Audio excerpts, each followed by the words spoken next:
Olá, gente! Sejam muito bem-vindos ao nosso podcast De Dentro para Fora. Eu sou Vilani Cavalcante e nós estamos hoje no nosso segundo episódio e vamos falar sobre finanças. Eu sei que você, assim como eu, tem um desejo de uma vida plena, de buscar a sua plenitude em Deus, e essa área é uma área extremamente necessária para que você possa desfrutar de uma vida financeira abençoada. E assim como eu, você tem desejo de conhecer, de saber, então fica conosco. Falar em ficar conosco, já vai lá, dá uma curtida no nosso podcast, episódio 1, e nós falamos sobre saúde mental. Você já vai lá, curte, dá o seu like, e se você não se inscreveu ainda no nosso canal, faz isso agora mesmo. Então espalhe esse vídeo para todos os seus amigos, todas as pessoas que você conhece, e com certeza nós vamos ser abençoados. E eu estou hoje aqui desfrutando de presenças maravilhosas, né? Estamos de novo com essa dupla de pastores abençoada, e eu estou aqui com o pastor Edilson de Lira. Dispensa comentário, mas eu vou comentar, né? Não vou dispensar os comentários, não. Ele está aqui conosco mais uma vez, o pastor Edilson de Lira, e hoje, desta vez, eu vou fazer a ordem da importância. Ele é esposo de Miss Elian, pai de Ben e da Liz. Começou pelo mais importante. Agora é o mais importante. Ele é pastor presidente da Igreja Verbo da Vida Petrolina. Ele também é presidente da ONG Movimento, é presidente da Maximize, essa plataforma de lideranças, e você já vai lá conhecer mais um pouquinho dele. Ele é médico, formado pela Universidade Federal de Pernambuco, nossa, e ele é um monte de coisa que eu podia ficar falando aqui, várias outras coisas, conferencista internacional, enfim. Bem-vindo, pastor, mais uma vez. Olá, gente, prazer, viu, estar com vocês de novo aqui. Esse assunto rende bastante, eu acho que o desafio vai ser a gente ser conciso dentro de tantos tópicos que a gente pode ter a respeito de finanças. Então, estou animado para o bate-papo. Muito bom. E aqui nós estamos com Sócrates Tiburtino. Eu já disse para vocês que ele é o rei dos podcasts lá de casa. Pois é, da outra vez perguntaram para mim, por que você falou isso? Eu digo, porque além dele ser o rei da minha casa, né, ele curte podcast muito. Então eu estou aqui com o pastor Sócrates Tiburtino. Ele é pastor auxiliar da Igreja Verbo da Vida Petrolina, é professor do Rema, é professor de História, é professor de Geografia, Educação Ambiental, é professor. E além de tudo isso, ele é pastor do Movimento Intensos. Desta vez eu não esqueci, tá bom? Já vai lá, procura aí, @Movimento Intensos, já começa a seguir. Boa noite, boa tarde, bom dia, no horário que você for ver. Olá, pastor Sócrates. Olá, pessoal, graça e paz. Estamos aqui mais uma vez, né? Como o Vilani falou, procura. O nosso primeiro episódio foi um assunto muito interessante, muito importante para todos nós, né? E nós temos mais uma vez um assunto que vai tocar a sua vida, né?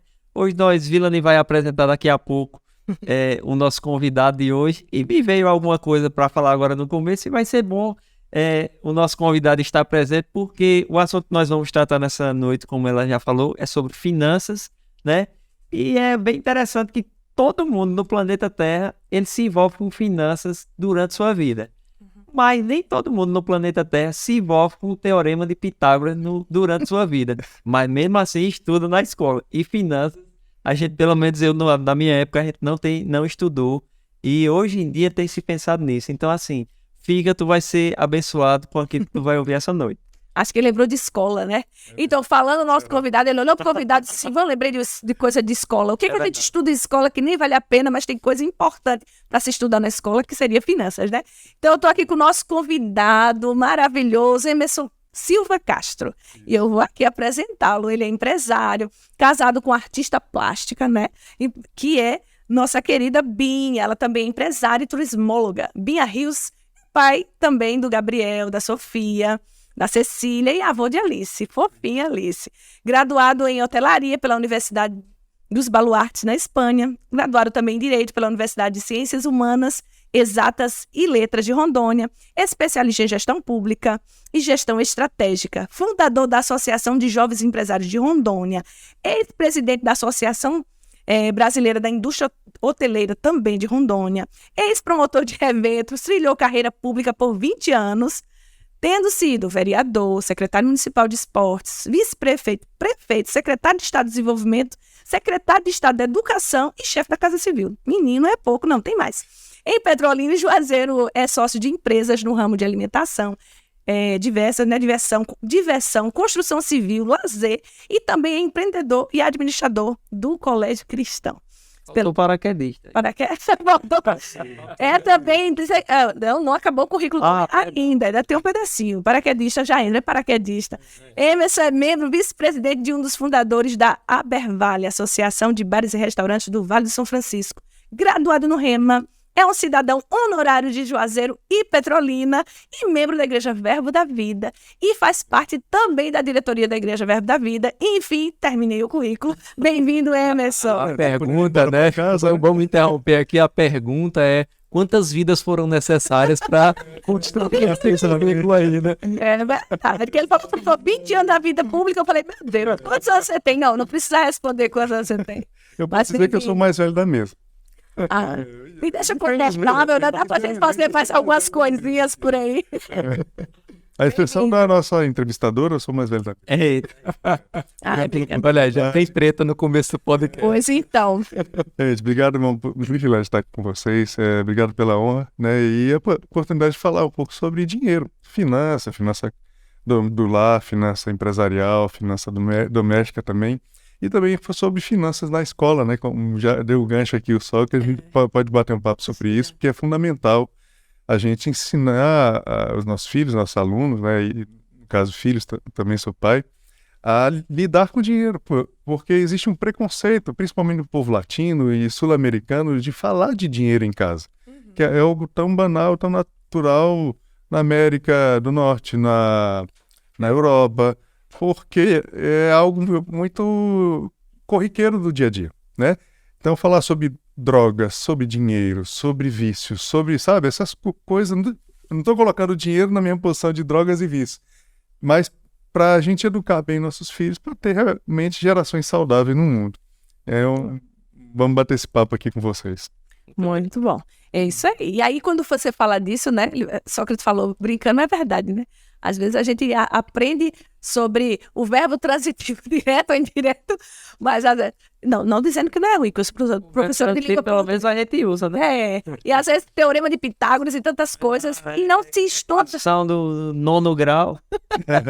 E não se estuda sobre finanças, né? E aí a gente tem essa necessidade dessa educação, e quando chega na vida adulta, de repente você se vê sem conseguir administrar, né? Exato. E nós que somos cristãos, sempre essa nossa mesa a gente sempre traz para aquela visão cosmocristã, né?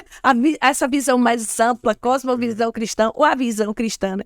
Sobre os assuntos. Então nós vamos conversar um pouquinho sobre essa visão de finanças dentro de uma perspectiva cristã, né? Levando em consideração que nós somos cristãos, mas muitas pessoas que elas buscam aí esse conteúdo, elas buscam esse assunto, elas querem saber, sendo cristãs ou não, como é que elas vão ter uma vida financeira abençoada. Muitas delas não aprenderam isso na escola, já quebraram a cara muitas vezes, e isso é um assunto extremamente relevante. E eu começo pelo pastor Edilson, que ele já está ali, ó. Você percebe pelos sinais, ele está cheio de expectativa. Se eu der um tiro, ele vai falar. Manda ver, pastor Edilson. Maravilha. Eu gosto muito dessa perspectiva macro, antes de a gente mergulhar nos tópicos, nos subtópicos, porque, de fato, tudo começa com a visão, com a perspectiva, com a cosmovisão que a gente tem dentro daquele assunto, né? E quando a gente fala de finanças, quando a gente fala de dinheiro, o Emerson citou bem que a América do Norte, que a Europa, tem uma forma muito mais pragmática e muito mais direta de abordar esse tema, mas a nossa cultura, especialmente a América Latina, ela tem algumas contaminações ideológicas. Não tem como a gente falar de dinheiro sem falar de política, de não religião. Tem como a gente falar de dinheiro na religião sem falar especificamente de dois termos que são teologia da libertação, no caso católico, e teologia da missão integral, no caso protestante. O que são esses termos? A teologia da missão integral e a teologia da libertação são praticamente a mesma ideia de, através de distorções do entendimento das escrituras, trazerem aquela ideia, muitas vezes marxista, de que você tem uma luta de classes e de que a libertação da Bíblia não era uma questão tão espiritual, era mais uma questão de os pobres serem libertos da opressão dos ricos, e aí já traz aquele conceito de que o dinheiro ou o capital é algo ruim. A gente vê uma que o rico é opressor. E que o rico é o mal, ou o empresário é o mal. A gente está aqui com capitalista malvado, né? É interessante a gente perceber essa perspectiva, porque o dinheiro em si, ele não tem intenção, né? O dinheiro em si não é mal. Às vezes até as pessoas, elas mudam o que a Bíblia diz, quando Paulo fala a Timóteo que o amor ao dinheiro é a raiz de todos os males, e pensam que o dinheiro é mal, que o dinheiro vai afastar você de Deus. Eu sempre digo, olha, se dinheiro afastasse você de Deus, Satanás te dava um aumento todo mês. Para que você ficasse bem, mas bem desviado mesmo. Se o dinheiro fosse uma coisa somente do diabo, a gente sabe que há tentações, que há luxúria, que há um aspecto negativo no dinheiro, mas o problema não está no dinheiro, está em quem está usando. Porque se o dinheiro fosse uma característica de quem é mau, o gadareno na Bíblia, que tinha uma legião de demônios, devia ser um milionário. Não é? Então a gente tem que perceber essas coisas e começar dizendo o seguinte: o dinheiro em si é uma ferramenta, né? A gente vê pessoas, por exemplo, usar o combustível, pegar um avião e entrar lá nas Torres Gêmeas e falar, não vou falar aqui porque senão o algoritmo do YouTube derruba esse podcast, mas fazer o que todo mundo sabe que foi feito. A solução é a gente voltar a andar de carruagem? Cancelar a gasolina? Não, é usar do jeito correto. Uma pessoa pode pegar uma caneta dentro de um presídio e fazer uma revolução, né? Cortando aquela caneta de uma forma para transformar numa arma. Então o dinheiro tem mais a ver com quem está usando do que com a ferramenta em si.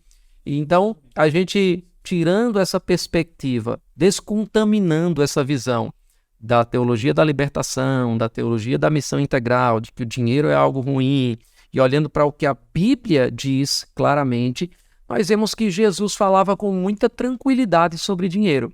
Vou dar uma estatística aqui que eu mesmo fiz a pesquisa e você que está assistindo pode conferir também. Cerca de 35% das parábolas de Jesus eram sobre dinheiro. Abertamente, né? A gente tem aqui a parábola dos 10 talentos. Talento era uma unidade monetária. Por mais que hoje a gente traga aquela alegoria de que talentos são as nossas habilidades. E já vou dizendo, não está errado ter esse tipo de interpretação, né? Para os teólogos guardarem as pedras, por favor. Mas talento, naquela época, era mesmo unidade monetária. E ele estava ensinando que o dinheiro deve ser negociado, deve ser multiplicado, porque houve uma reprimenda de Deus daquele que só escondeu. Né? E aí eu acredito que é um tema muito bom para a gente falar de empreendedorismo, né? Quanta gente está escondendo o seu talento na areia. Mas eu começaria o tema mesmo colocando essa perspectiva. O dinheiro é uma ferramenta. Eu finalizaria essa fala inicial dizendo que o dinheiro é um amplificador de propósitos. O dinheiro ele dá mais força àquilo que você já é. Se você é uma pessoa que vive de luxúria com pouco, com muito você só vai ter luxúrias mais caras. Se você é uma pessoa egoísta com pouco, com muito você vai ser da mesma forma. Se você é uma pessoa que serve ao Senhor com o seu dinheiro, no pouco, no muito você vai servir a causas maiores, servir em maior quantidade. Então o dinheiro ele não muda as pessoas, como alguns podem alegar. O dinheiro, na verdade, ele só facilita a expressão de quem você já é. E se for generoso, a generosidade vai explodir. Exatamente. E aí o pastor Edilson, ele só fortalece, reforça essa ideia de que se o dinheiro é isso e a dificuldade não está no dinheiro, está em quem usa, volta aquela velha a ideia inicial da nossa discussão, da necessidade de se aprender a lidar com finanças, sim ou não? Sim, com certeza. E dentro né, como a nossa pauta também engloba a cosmovisão cristã, você já tem na sua família, na sua casa, o hábito de lidar com isso, de discutir isso dentro de uma perspectiva cristã, isso fica ainda muito mais saudável, né? Porque o dinheiro ele serve a pessoas e serve aquele que serve as pessoas. Ele é um excelente, é muito batido isso, né? Excelente escravo, um péssimo senhor.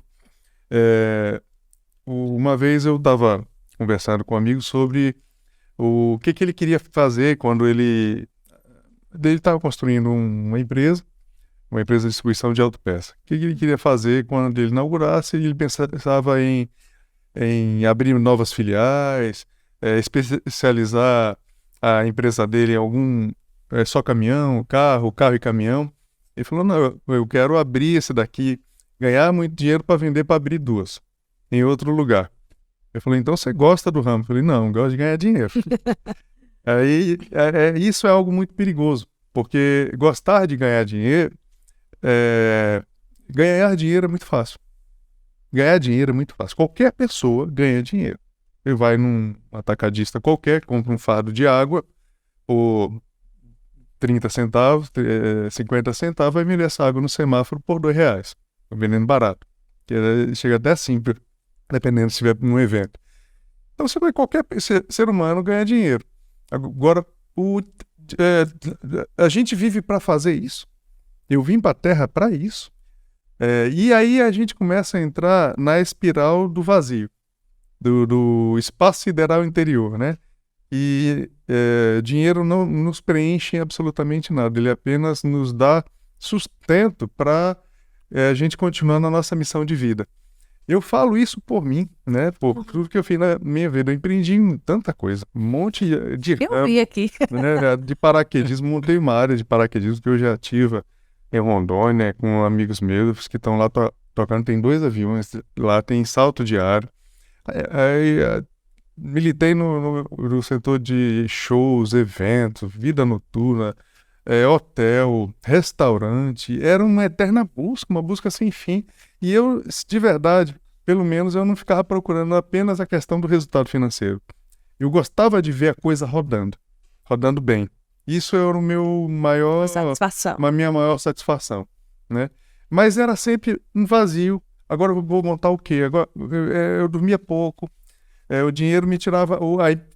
aquela atividade, aquela empresa me tirava o sono. Eu não me sentia completo em nada. Eu servia muito bem a minha família, e eu não sabia o porquê que eu vivia sempre buscando algo. Sempre tinha que ter outra coisa. Sempre tinha que ter uma novidade em outro ramo, e eu não conseguia sair daquele sentimento de melancolia que eu sentia, de vazio interior. Foi só depois que eu empreendi para servir pessoas que eu senti propósito de vida. E esse propósito de vida também me alimenta, também me provê. E isso mudou, a intervenção do evangelho na sua vida fez a diferença? Foi a virada de chave. Eu me vejo agora fazendo o que eu faço hoje para o resto da minha vida. Eu vejo a minha família servindo nessa mesma área. Eu vejo essa visão se multiplicando, que é uma visão de algo que nasceu primeiro no coração de Deus. Eu vejo pessoas, um legado sendo deixado através de pessoas que vão falar sobre isso que a gente está montando, que é a educação cristã, né? Construir pessoas melhores naquilo que elas já têm, de dons e de talentos, potencializá-las. Isso é extraordinário. Eu imagino que seja algo parecido que o pastor Edilson sinta no Maximize. Potencializar pessoas, né? Verdade. E dentro desse tema, né, foi interessante ele falar sobre, de alguma forma, não só produzir riqueza, produzir capital, mas agregar valor, desenvolver pessoas, em essência, realizar um propósito. A Bíblia fala, ainda voltando para aquela temática da visão sobre dinheiro na Bíblia, a gente vê algumas pessoas dizerem, você é da teologia da prosperidade, né? E eu sempre digo, depende do que você entende com teologia da prosperidade, né? Se você entende que teologia da prosperidade significa que nós não devemos ter a nossa vida, o nosso propósito interrompido pela falta. Que isso é a definição, né, da palavra prosperidade. A gente viva bem, financeiramente, inclusive, mas não unicamente. Então, eu sou, sim, da teologia da prosperidade. Então, a gente olha para o apóstolo João, escrevendo a sua terceira carta, né? João foi o último apóstolo a partir para estar com o Senhor, a morrer. E no auge da sua maturidade, ele escreve para o amado Gaio, seu discípulo, e ele diz em 3 João 1:2, amado, acima de tudo, o apóstolo João, no auge da sua maturidade, acima de tudo vai desejar o quê para esse discípulo? E ele diz, acima de tudo faço votos por tua prosperidade e saúde, assim como é próspera a tua alma. Essa palavra prosperidade, como eu já dei o spoiler, né? É a palavra grega eudou.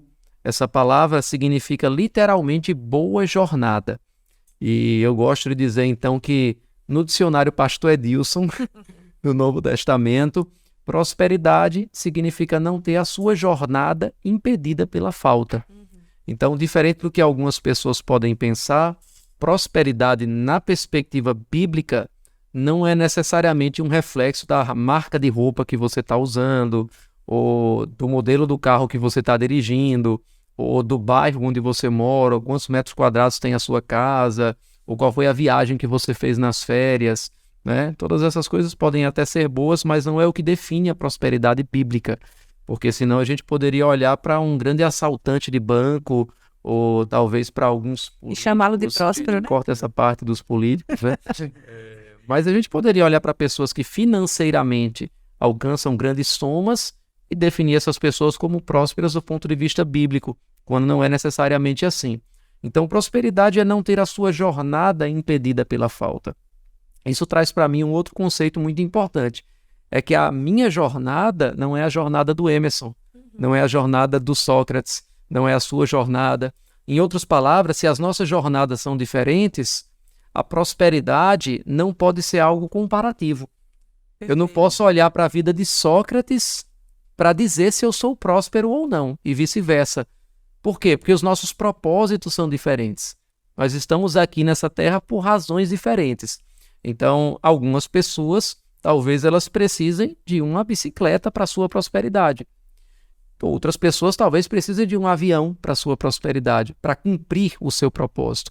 Então, a gente não pode olhar para aquele que tem um bem, que tem um patrimônio financeiro, que alcançou alguma realização material e comparar, ele tem mais do que eu, ele chegou mais rápido do que eu, então ele é mais próspero do que eu. Não. Se você está cumprindo aquilo que você foi chamado para fazer, você está sendo próspero. É não ter a sua jornada impedida pela falta, ou seja, é nunca chegar um momento em que você foi chamado por Deus para alguma coisa, mas você diz, não posso ir adiante. Por quê? Porque está me faltando. E quando a gente fala de faltando, entenda, não apenas está faltando dinheiro. Está faltando saúde, está faltando inteligência, ideias, sabedoria, relacionamentos. Tem pessoas que são pobres do ponto de vista relacional. E às vezes o acesso fala muito mais e faz chegar muito mais longe do que o dinheiro. Conhecer as pessoas certas para fazer as coisas certas. Então, prosperidade não envolve apenas o recurso monetário, a sua conta bancária, mas envolve, de fato, ou a sua conta de cripto, né? Porque nem todo mundo está com dinheiro no banco hoje, né? Mas prosperidade envolve todo tipo de recurso espiritual, físico, financeiro, para que você cumpra o seu propósito. Então, eu poderia dizer que não tem como você dizer que é próspero se você ainda não entendeu por que você está nessa terra. Muito bom. Essa ideia também, assim, cabe para a gente também desmistificar, né? Aquela ideia de que considera-se próspero aquele que tem. Quanto mais você tem, mais próspero você é. E conforme a definição do pastor Edilson, a prosperidade é muito mais além de ter. Sim. É o que você é, né? E como o Emerson falou, acaba que, uma vez que o evangelho entrou na vida dele, o sentido, né? A ideia de propósito, a visão de propósito chegou, então mudou tudo. Por quê? Porque agora você, então uma vez que você nasce de novo, se torna uma nova criatura em Cristo Jesus, você já é próspero. Porque foi a condição de Jesus, né? Foi o que ele fez por nós lá na cruz. A Bíblia diz que ele se fez pobre para que a gente pudesse ser rico. E essa prosperidade, essa ideia de prosperidade também dá aquela ideia de algo contínuo, né? É uma sequência. Você já é próspero, mas você vai avançando. Essa ideia tem uma definição também de prosperidade, dá aquela ideia de que é uma jornada de crescimento, né? Passo a passo. Então, na verdade, a gente vai avançando. E à medida que a gente vai crescendo, a gente não é o que você tem, já é o que você é. Então, nós já somos prósperos, independente do que nós temos. No livro do irmão Hegel, ele fala bem interessante sobre isso. Me ajude no título do livro do irmão Hegel. Tem muitos. Não. Chaves bíblicas. Chaves bíblicas para a prosperidade. E ele fala para a prosperidade financeira. E ele fala sobre como ele pregava a palavra em condições de que alguém olharia e dizer, esse homem é pobre, né? Porque ele fala de pregar a palavra, ele andava num carro que ele tinha que andar durante o dia, porque os pneus eram gastos à noite, porque durante o dia os pneus já estavam lá gastos. Temperatura do asfalto. Ele fala de pregando com sapato furado. Então, assim, ele era como ele estava, mas não era o que ele era. Ele já era próspero. Então, ele só pregava sobre prosperidade e condições que, se você olhasse para as condições do ter, diria, esse homem não tem nada, ele é pobre, né? Mas é aquela velha história. Uma vez eu vi o pastor Edilson dando um exemplo, eu achei perfeito. E eu peguei para mim, ainda dei aquela, né, a la Vilani, no exemplo que é do pastor Edilson. E ele falando que se você, por exemplo, você pega... em finanças, vou cobrar os royalties. Tá? Então, por favor, né, gente? Ele falando que é o que você é, né? E ele usou como exemplo, aí eu já vi Sócrates usando como exemplo, se você pega uma árvore, uma macieira, e você sabe que ela é uma macieira, mas você vai lá, procura e não acha maçã nenhuma. Aí você diz, não, ela não tem, mas é o que ela é. Se eu pegar qualquer árvore aí, um pé de agaroba, e você colocar um monte de maçã lá, você prega várias maçãs no pé de agaroba, você vai dizer, esse pé de agaroba, isso aqui tem maçãs, mas ele é uma macieira? Não, ele tem, mas ele não é. Agora, a macieira, mesmo que ela não tenha, ela é. Então, um dia vai se manifestar, não é? Os frutos vão se manifestar. Do mesmo jeito somos nós, né? Nós somos. E por isso também teremos. Essa questão que o pastor falou, né? Daqueles que já falam sobre teologia da prosperidade para estigmatizar, para levar como chacota e tudo, né? Eles, como o Vilani falou, eu gosto de ver podcast, de vez em quando eu escuto um outro Rei de casa. E aí ele dizia assim, eu quero ver esses pastores falarem de prosperidade na África. É fácil falar nos Estados Unidos. Eu dei vida de prosperidade na Angola. É fácil falar até no Brasil, né? Mas como o Vilani falou, na verdade eles estão associando prosperidade a dinheiro. Apenas a questão financeira. Apenas a questão financeira. Então, como você falou, então você tinha uma questão financeira boa, tinha um certo sucesso nas atividades que você praticava, que você empreendia, mas você não era próspero, né? E você sempre tinha que buscar outra coisa. E no meu entendimento da prosperidade, assim como o pastor deu essa definição, né? Eu digo, é muito simples. Eu quero ver pregar prosperidade na África. O que é prosperidade? Além disso que o pastor falou, de não ter a jornada impedida pela falta. É você crescer naquilo que você tem, independente do que você tenha. Então, se você não tem nada e tem uma sandália, prosperou. Acaba andava descalço na África. Então, rapaz, nessa tribo aqui tem 2 prósperos, porque todo mundo anda descalço e tem 2 com a Havaiana. A Havaiana do Brasil. Pronto, então prosperou. Então cresceu naquilo, né? Então, essa questão de associar a prosperidade somente à questão financeira, né? Por mais que hoje o tema seja finanças, né? E se eu gosto de dizer para os jovens, né? Às vezes quando eu estou orando na hora da oferta, eu digo, repita comigo, eu sou próspero. Aí todo mundo, eu sou próspero, mesmo estando liso. Eu sou mesmo estando sem ter dinheiro, porque você é. Então, se você você vai se manifestar. O exemplo que Vilani deu, né?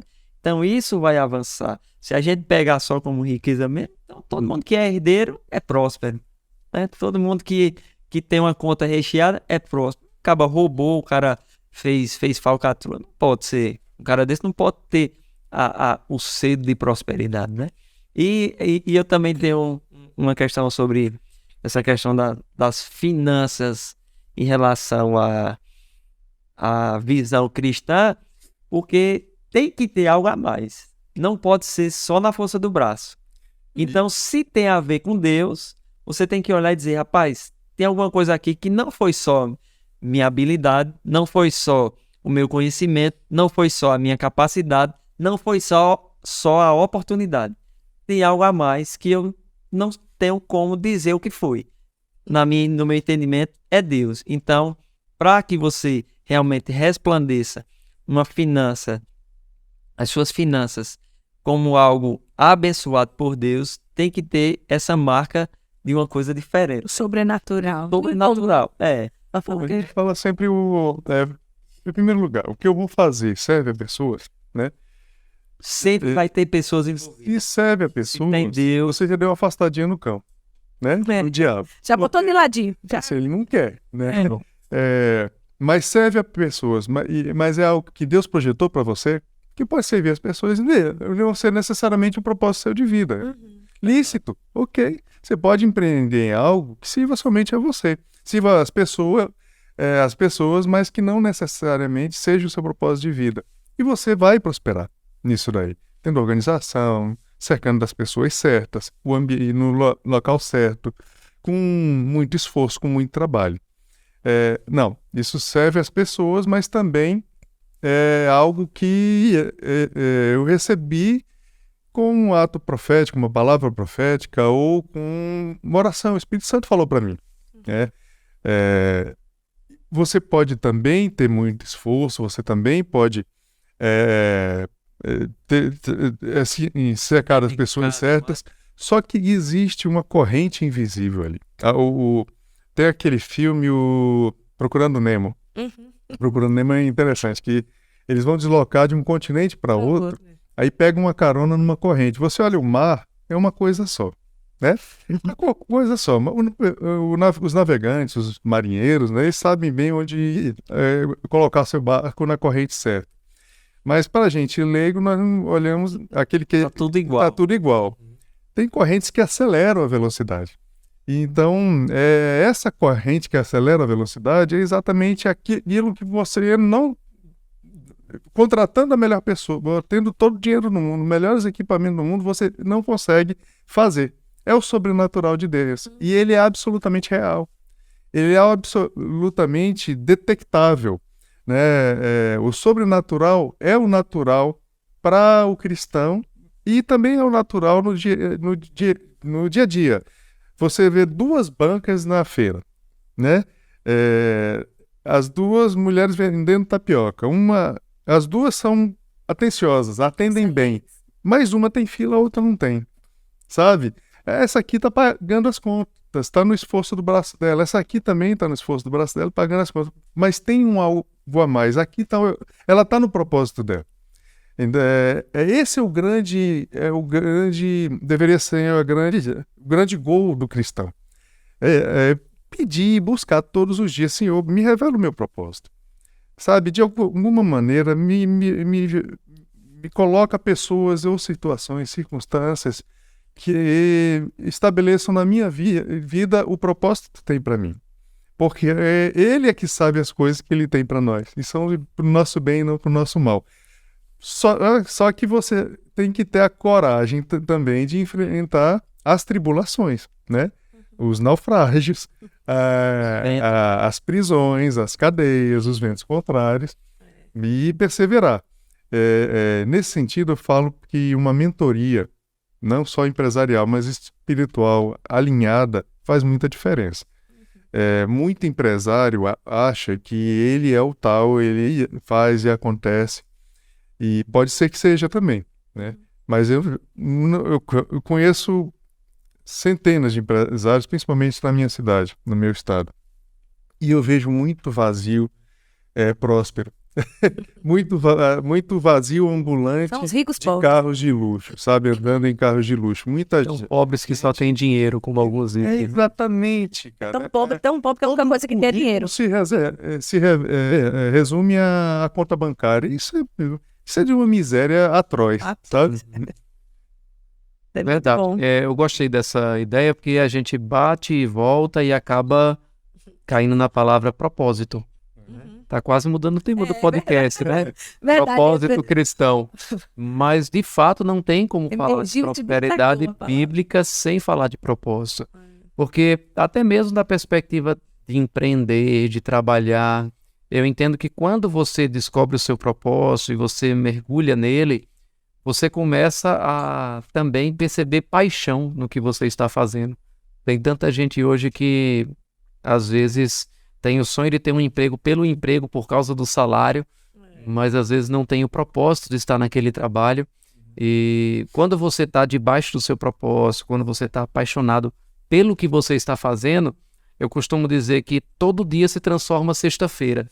Sabe, aquela sensação de sextou, meu Deus, graças a Deus chegou a sexta-feira, vou descansar. né? Eu Uma posso... hora feliz é quando sai do trabalho. Desculpa, pastor, no seu ramo mesmo, no original, médicos, tem tanto médico. Muitos pais falam, eu sonho que meu filho seja médico. Na verdade, eles sonham que o filho ganhe muito dinheiro, tenha uma tranquilidade. Mas tem tanto médico dependente de ansiolítico, de anestésicos, viciados em drogas, né? Quer dizer, Então, assim, a gente encontra o propósito, tem essa paixão, e eu digo com toda tranquilidade, chego para mim a segunda, a terça-feira, e eu tô com a mesma animação da sexta-feira, não tem aquela sensação, meu Deus, finalmente é sexta, né? Sextou. Eu lembro de um exemplo da Madre Teresa de Calcutá, gosto demais desse exemplo, ela cuidando de alguns moribundos na Índia, e alguns patrocinadores americanos foram até a Índia para ver o trabalho dela, e aí eles chegaram meio de longe, olhando ela ajoelhada, mexendo nas feridas de uma pessoa, e aí eles disseram, olha, eu não faria o que você está fazendo por dinheiro nenhum no mundo. E ela olhou para eles e disse, eu também não. Nem eu. Ela não estava fazendo por dinheiro, né? Mas o fato de ela fazer aquilo que ela nasceu para fazer trouxe para ela muito dinheiro. Para ela e para a causa que ela representava. Eu vi alguém dizer que não existe nada mais poderoso nesse mundo do que alguém que descobriu para que nasceu e que está envolvido inteiramente nisso. Você consegue atrair os recursos. Você consegue atrair as pessoas, as melhores mentes, né? Você desfruta de um favor divino, que é essa corrente que o Emerson falou, né? Para as coisas parecerem... Por que parece ser tão fácil para essa pessoa? É porque ele está justamente nessa corrente daquilo que ele nasceu para fazer. É uma diferença entre uma boa ideia e a ideia de Deus para a sua vida, né? A gente pode ter muitas boas ideias, mas propósito não é uma coisa que você inventa, é uma coisa que você descobre. Já nasceu para isso. Você tem que estar em contato com o seu Criador. Então, quando a gente está nessa corrente aí do propósito fluindo, você vai ver as coisas acontecendo aparentemente mais fáceis, você vai ver as pessoas sendo atraídas. E aí a gente olha para Jesus falando sobre dinheiro, falando sobre finanças, né? Ele fala sobre como os gentios andam. E ele diz, não vivam como os gentios, que ficam preocupados, ansiosos com o amanhã, com o que vão comer, com o que vão vestir. Então, você crente que está assistindo, ele diz, quem é do mundo é que fica preocupado com essas coisas. Graças a Deus que nenhum crente se preocupa com conta. Só o pessoal do mundo. Mas o que é que Jesus está dizendo ali? Ele diz, antes busquem o reino de Deus e a sua justiça. E as demais coisas, que demais coisas? O que justifique as nossas necessidades, o que comer, o que vestir, onde a gente vai morar, né? A viagem que você vai fazer. Essas demais coisas vão ser acrescentadas. Então é mais ou menos, eu gosto de dizer assim, ó, quer viver seus sonhos, quer realizar seus desejos, se prepare para pagar a conta. Porque essa ideia de, olha, se você for esforçado, se você for dedicado, você pode ser o que você quiser ser na vida, é mais coaching do que Bíblia. Na verdade, às vezes, a maior tragédia na vida de uma pessoa é ser um sucesso naquilo que Deus não chamou ela para ser. A Bíblia diz, se o Senhor não edificar a casa, em vão trabalhos que edificam. Você até constrói, mas vai ser em vão. Então, na verdade, o que a Bíblia ensina não é você ser qualquer coisa, é você ser o que Ele te chamou para ser. E aí, quando você busca essa realização, essa causa, esse propósito, você pode chamar de missão, de desígnio, né? Tem espírita que chama de karma. Né? Você nasceu para fazer aquilo, e quando você descobre o que você nasceu para fazer, você busca o reino, aquilo que Deus colocou dentro de você, as outras coisas são acrescentadas. Então, eu costumo dizer que a provisão, ela acompanha a visão. Tem muita gente que, na verdade, fica olhando para a provisão, quanto eu tenho, para poder adequar ao que pode fazer. Eu tenho isso, então eu só posso fazer isso. A minha visão vai se adequar ao meu nível de provisão. Eu nasci em tal bairro, eu tenho essa renda, eu vim dessa família, eu tenho esse nível de escolaridade, né? Meu salário é tal, então essa é a minha provisão, eu vou fazer, deixar a vida me levar e ficar aqui onde o meu nível de provisão está dizendo. Quando, na verdade, a provisão ela acompanha a visão. Ou seja, Deus me colocou aqui, eu só tenho isso. Mas se eu buscar o meu propósito, essa provisão vai ser acrescentada. Porque onde há visão, a provisão chega. E Nossa. as conexões acontecem. E é uma coisa tão sobrenatural que assusta até a gente crer. É. A palavra diz que a justiça do Senhor, ela se manifesta de fé em fé, né? E eu falo que eu nunca tive algo tão bem resolvido quanto o colégio cristão, por exemplo. É algo... o recurso humano veio de Deus, as estratégias, a própria metodologia. Eu sabia que era a gente iria empreender numa educação cristã, num colégio cristão, mas eu não tinha a apostila, por exemplo, que é o tronco da árvore. A gente vai ensinar com ciências, precisa ter algo revisado dentro dessa cosmovisão cristã. Eu não tinha ainda, mas antes de ter a apostila, eu já estava procurando o terreno, eu estava assinando contrato com o terreno. Não tínhamos a apostila. O natural, o racional, era antes ter toda a metodologia, todo o arcabouço pedagógico, para aí sim eu procurar um terreno, construir um colégio para implementar aquela visão profética, inclusive. Mas eu não tinha. E enquanto eu não tenho, eu fico parado. Não, foi pela primeira vez na minha vida, eu inverti a ordem empresarial. Todos os negócios que a gente montou, por exemplo, vai montar a pizzaria, eu já comprava os equipamentos da pizza, os móveis, aí eu montava, fazia a construção do empreendimento, uma lavanderia, como nós já tivemos, lavanderia hospitalar. Eu comprava os equipamentos e fazia as adaptações.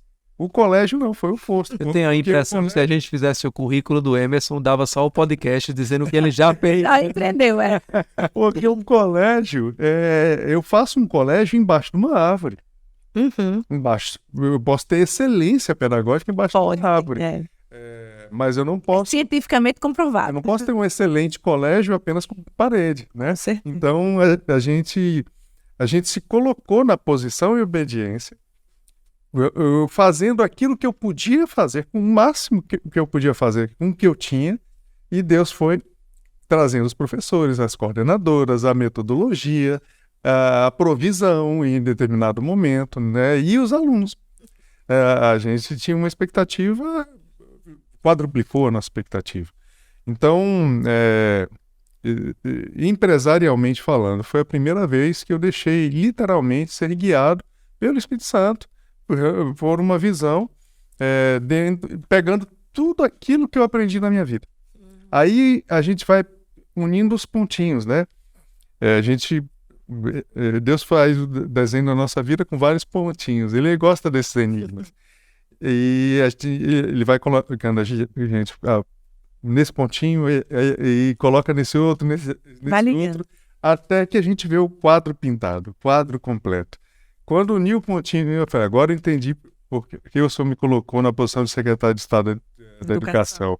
Por que o senhor me colocou num curso de planejamento estratégico?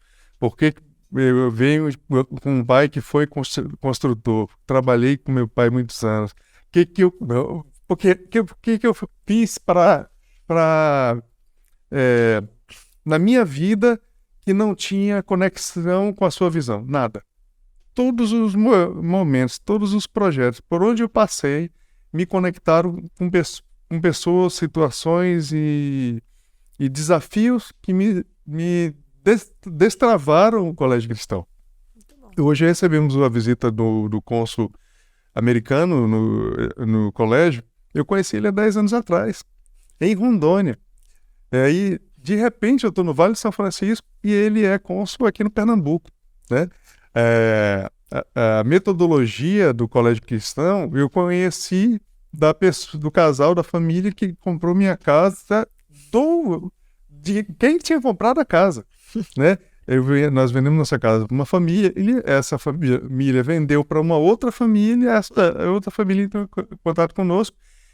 Ele queria saber por que eu tinha vindo para cá. Eu falei, eu vim para cá por um motivo, só que agora eu estou fazendo um colégio cristão. Eu falei, olha, coincidentemente, eu acabei de franquear a rede cristã de educação. Você não quer ser franqueado número 1 no Brasil?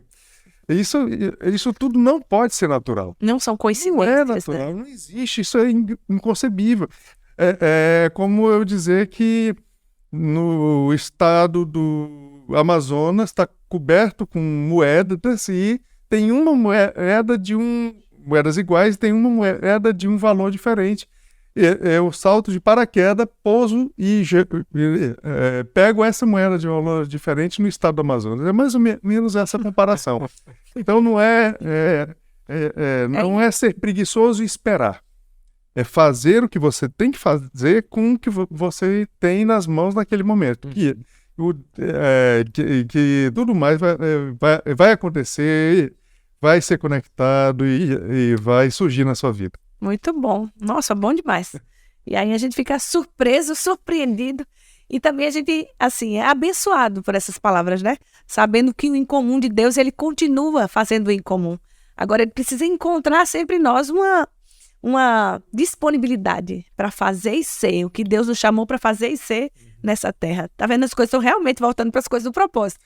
Mas pegando essa fala de vocês, voltando para uma coisa bem interessante, dentro dessa ideia do que é prosperidade, dessa visão toda que a gente conversou aqui, muitos cristãos, eles, voltando para a visão do cristianismo, né?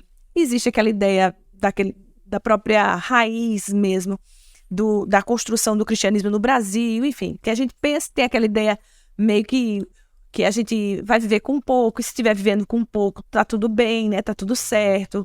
E realmente, né, a pessoa... Eu casei, por exemplo, com um homem que era hippie. Meu marido, ele tinha...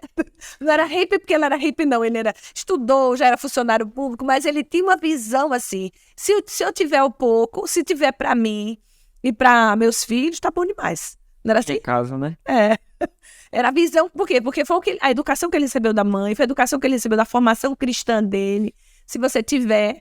Mas, na verdade, se eu tiver para mim e para meus filhos... Como que eu vou conseguir, por exemplo, empreender em negócios mais ousados, né? E poder avançar naquilo servir aos outros, né? perfeitamente. Responder a dores da sociedade. Por exemplo, isso que o pastor falou, eu lembro, não sei se foi Mike Murdock, no livro dele ele fala que viu uma senhora, acho que era assistindo a um programa de televisão de um pastor falando sobre prosperidade, e ele falou assim, e ela disse, eu não gosto desses ministros que ficam pregando essa prosperidade, qual é a palavrinha? Essa teologia da prosperidade. Aí ele falou assim, mas por quê? E ela disse, não, porque não precisa disso. Se eu tiver, para mim e para meus filhos, tá bom demais. Aí ele olhou para ela assim e falou assim, quando você assiste a documentários da TV e você fica vendo aquelas crianças que passam fome na... Já ouviu falar sobre Calcutá na Índia? E ele disse, você fica vendo essas crianças sofrendo, o que você pensa? Você não tem vontade de ajudar? Aí, imediatamente, ela refletiu sobre aquilo, né? Se você tem só para você e os seus filhos, como que você vai poder estender a sua mão para o outro, servir o outro? E, de fato, essa é a essência do que Paulo ensina sobre o enriquecer, né? Porque quando escreve aos Coríntios, ele diz, enriquecendo-vos para toda generosidade. O propósito do enriquecer, do transbordar, é para que não fique só em mim, que eu possa tocar quem está perto, que eu possa estar abençoando outras pessoas. José é um exemplo disso, né? José o Deus pegou a vida de José e transformou completamente. E para quê? No final da vida, quando ele está diante dos irmãos, no final da vida, quando ele encontra os irmãos, ele diz para os irmãos que foi para aquilo que ele foi, para aquilo que Deus o levantou de tal forma, para que ele pudesse socorrer seu povo. Essa visão, né, sobre nós, porque eu gosto de dizer, e obviamente essa frase não é minha, qualquer um que der um Google vai saber, mas humildade não é pensar menos de si, pensar menos em si. Né? Entender quem você é, mas entender que o que você é para servir a outras pessoas. A gente olha para José, por exemplo, tem gente que diz que Deus abençoou José levando ele para o Egito, para ele não passar fome em Canaã. Então, na verdade, foi José quem abençoou o Egito. Né? E é interessante a gente perceber que em Deus nós somos solução onde a gente chega. A Bíblia fala que, lá em Deuteronômio, no capítulo 8, Deus nos dá a capacidade de produzir riquezas. Quando a gente olha para essa perspectiva, é muito interessante porque tira da gente aquela mentalidade assistencialista. Eu não estou aqui falando contra o assistencialismo no sentido de realmente pessoas que estão na base mesmo da sociedade e necessitarem, às vezes, do alimento, de um programa habitacional, de algo nessa natureza, mas não se resume a isso, né? Deus fala que nós temos a capacidade de produzir riqueza. Ou seja, uma coisa que eu sempre orava, isso antes mesmo de ser pastor, de estar onde a gente está, mas eu sempre orava dizendo, Pai, eu não quero ser aquele que vai ocupar uma vaga de emprego, eu vou criar vagas de emprego para outras pessoas. E essa questão de você entender o valor que você tem, quando um crente ora assim, ele já começa a dizer, não assim, Pai, me abençoa abrindo uma porta de empregos. Pai, fala com algum empresário para me colocar num trabalho, para eu poder ser abençoado, para eu poder pagar minhas contas.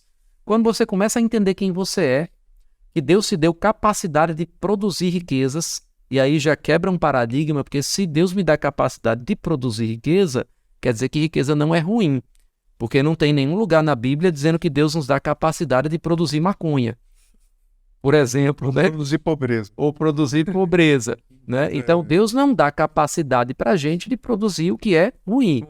Deus nos dá capacidade de produzir riqueza. Então a minha oração já passa a ser diferente. Não é, Pai, fala com algum empresário para me abençoar, me colocando numa empresa. Eu já começo a dizer, Pai, deixa eu ser bênção para alguma empresa.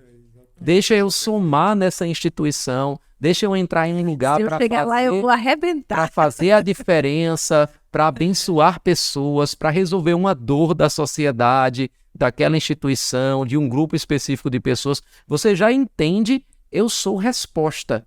A Bíblia diz que José veio a ser um homem próspero. Né? Não era o ter, como foi falado. Ele era próspero. E por causa disso, ele estava preso E estava próximo. e estava com as chaves da cadeia. E trazendo soluções naquele lugar. Então ele trouxe soluções na casa de Potifar, ele trouxe soluções na cadeia, ele trouxe soluções no palácio. Se você não consegue trazer soluções quando você está na prisão, você nunca vai ser levado para trazer soluções para o palácio. Mas, pastor, tem muita gente que traz um problema a cada solução que a gente apresenta. É verdade, é verdade. Agora, pegando essa fala aí de vocês, essa deixa, a gente entende que tudo é questão também de mudança de mentalidade, né? Exatamente. E para você ter uma ideia, às vezes a mente da gente, mesmo sendo cristãos, aí isso vem tanto da mentalidade daquilo que a gente aprendeu, da herança, né? Da herança familiar, da herança religiosa, enfim.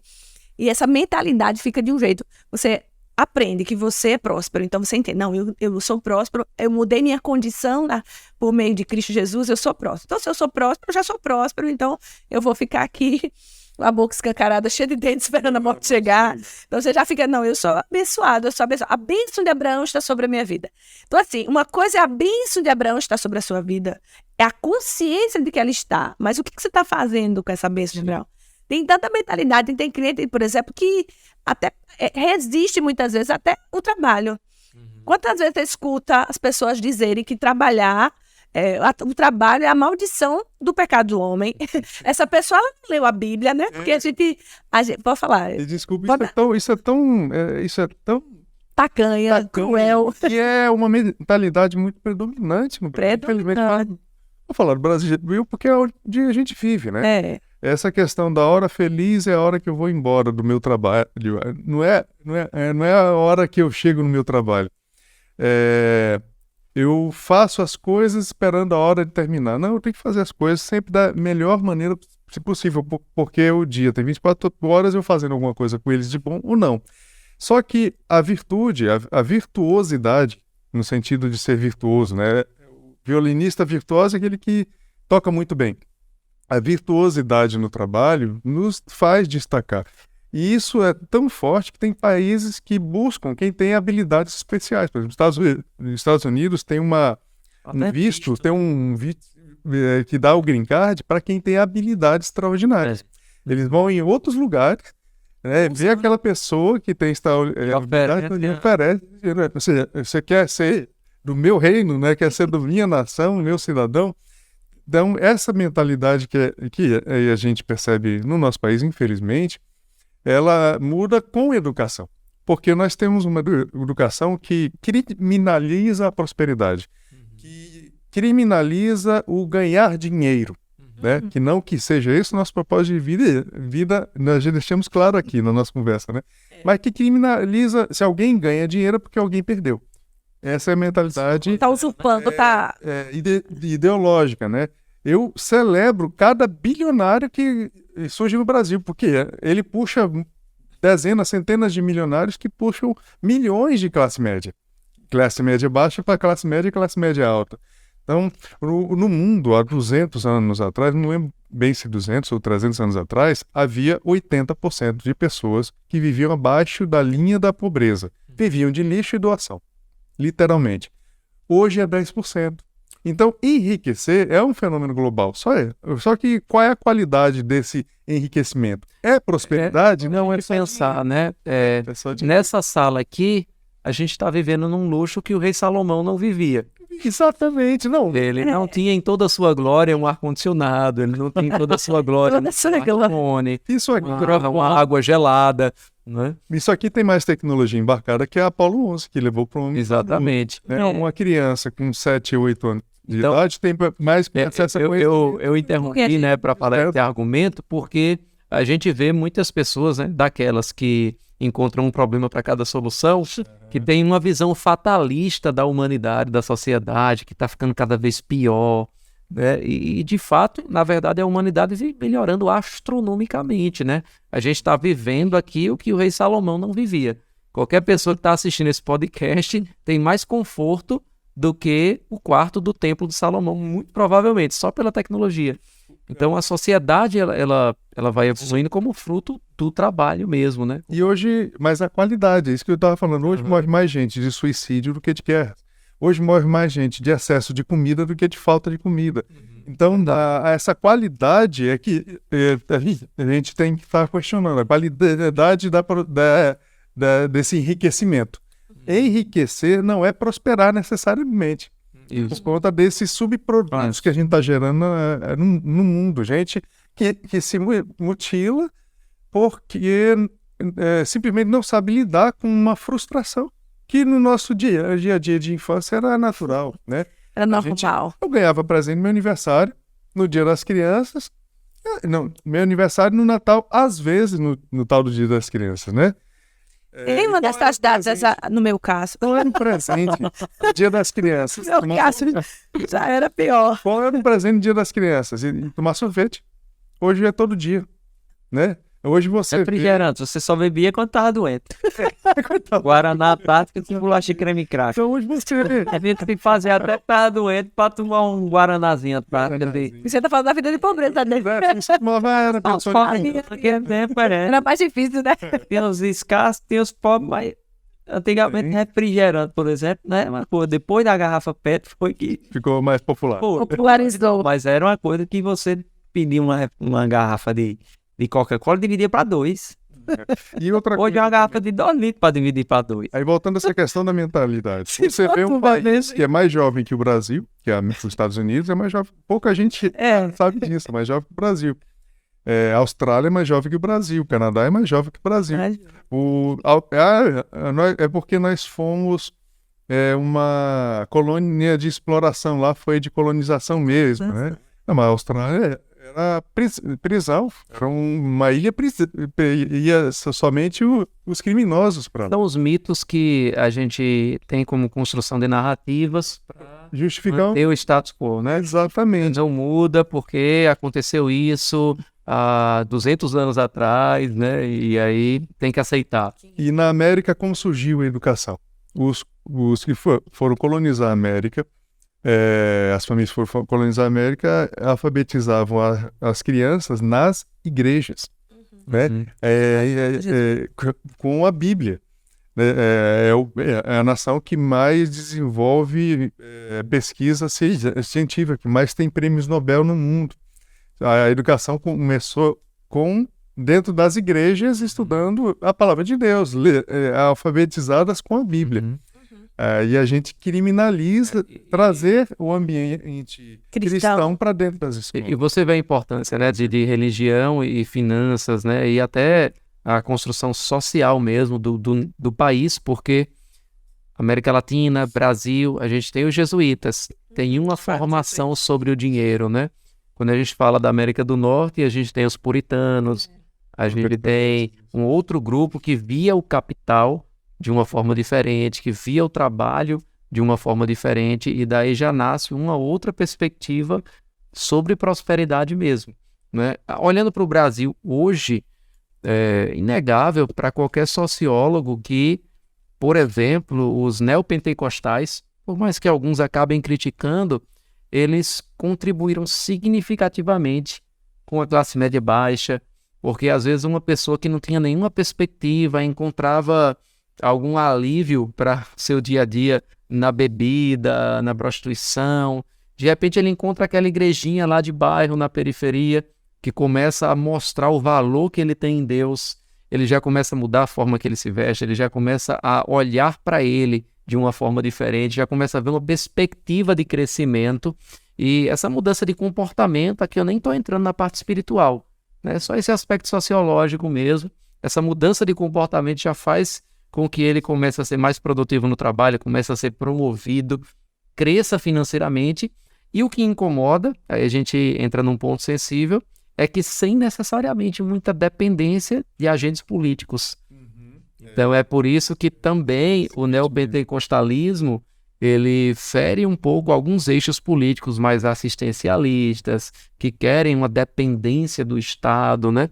Então eu vejo um papel muito claro do cristianismo, não só na história da colonização do Brasil e dos Estados Unidos, mas na nossa história atual, Hoje. Por exemplo, do Brasil, em prosperar a nossa nação. Romper com a pobreza, né? Entra essa questão que Emerson falou um pouco atrás, sobre aquela mentalidade de dizer, não, daqui a pouco é da hora de ir embora, não, se não estiver vendo, eu não faço, né? Aquela coisa da preguiça. E ver o trabalho como... Qualquer coisa que eu tenha nas minhas mãos, tudo que eu esteja fazendo, eu faço primeiro para Deus. Deus. E quem é que ensina isso? É o mercado? Não, meu irmão. Tá na Bíblia. É na igreja. Então, aí essa visão que o pastor está falando, que a igreja tem implantado nas E pessoas, mudado a mentalidade. mudado a mentalidade, porque eu costumo dizer, existe uma categoria de povo na Bíblia que são os outros que Deus não diz, vem até mim. Porque o ladrão, prostituto, bandido, tudo, vinde a mim, os que estáis cansados, sobrecarregados, venha do jeito que você está. Mas tem um povo que Deus não diz, vinde a mim. São os preguiçosos. Diz, vai ter com a formiga. Né? Vai ter com a formiga. Trabalhar que também não coma. Pronto, aprende com a formiga. Então, assim, essa mentalidade, o cara já vê que na Bíblia, toda hora, de Provérbios, acho que todo capítulo tem batendo na preguiça. Então, o cara já entra com mudando essa mentalidade, aprendendo isso. E Associa até o preguiça. cachaceiro, ele recebe. vem tudo. Associa preguiça à indignidade. pobreza. Tá Não, lá. não, vai ter com a formiga depois.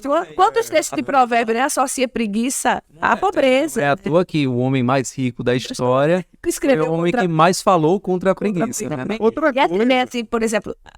descobri outra coisa sobre essas pautas também que a gente vê no dia a dia, acerca de valorizar o ser humano, valorizar determinado ser humano, por exemplo, valorizar a mulher. Isso nunca veio nem de partido político e nem de um ser humano. Veio, meu irmão, está em Provérbios. É O verdade. primeiro que valorizou a mulher foi Deus. Né? Verdade. Ela fala sobre mulher empreendedora, a mulher dona de casa, a mulher costureira, a mulher que planeja, a mulher que ganha dinheiro. Prêmio, Tá tudo lá 3.000, 4.000 anos atrás escrito, não é coisa nova, não. A excelência, né, que Salomão desenhou, e depois a gente fica usando a própria Bíblia para poder contrariar as verdades das Escrituras. Porque essa coisa da preguiça do trabalho, a Bíblia diz que o homem, depois do pecado, passou a trabalhar, né, passou a ganhar o dinheiro com o suor do seu rosto. Mas antes disso, lá quando Deus criou o homem, disse, olha, ninguém está plantando agora porque o homem não foi feito ainda. Não tá lá. Gênesis, quando o homem foi feito, plantou E Deus o tá jardim muito claro. para o homem lavrar, Guardar. trabalhar, tá lá. Você tem que Tinha trabalhar. se ocupar. Então, muito antes dessa ideia de que o trabalho Não é trabalho consequência do pecado, pecado. nem consequência do capitalista malvadão. foi Deus que explorar o pensou trabalhador. o homem trabalhar, não é? Então, assim, a gente tocou em várias coisas, mas só para Já Passamos estamos, uma já hora. estamos. Olha aí. Então, Nesse sentido. nesse sentido. Então, veja só, dentro dessa visão de prosperar das coisas da finança, a gente já falou que é necessário trabalhar, é necessário viver dentro do seu propósito, é indispensável que a gente toque nessa ideia de que empreender, enfim, tantas coisas que a gente já tocou aqui.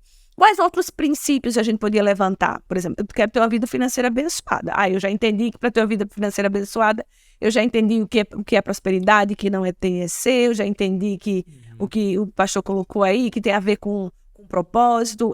Emerson, de forma linda, testemunhou falando dessa coisa de tocar no propósito e tal. O que mais a gente como cristão cumpre de princípio para ter uma vida financeira abençoada? Vamos lá, Pedro. Vamos lá. Gostei. Como é que aquele joguinho faz assim? Sério? A dedonha. Então, eu acho que eu vou deixar, talvez o Emerson, até como empresário, né? Eu vou falar com o pastor sobre generosidade, sobre oferta, sobre dízimo. Não, o pastor está falando sobre oferta. Mas eu queria que depois ele pudesse tocar Eu vivi isso, assim, eu falo com muita tranquilidade. Propriedade e tranquilidade. É a questão dos princípios. Primeiro, dízimo, né? Dízimo, e oferta e semente.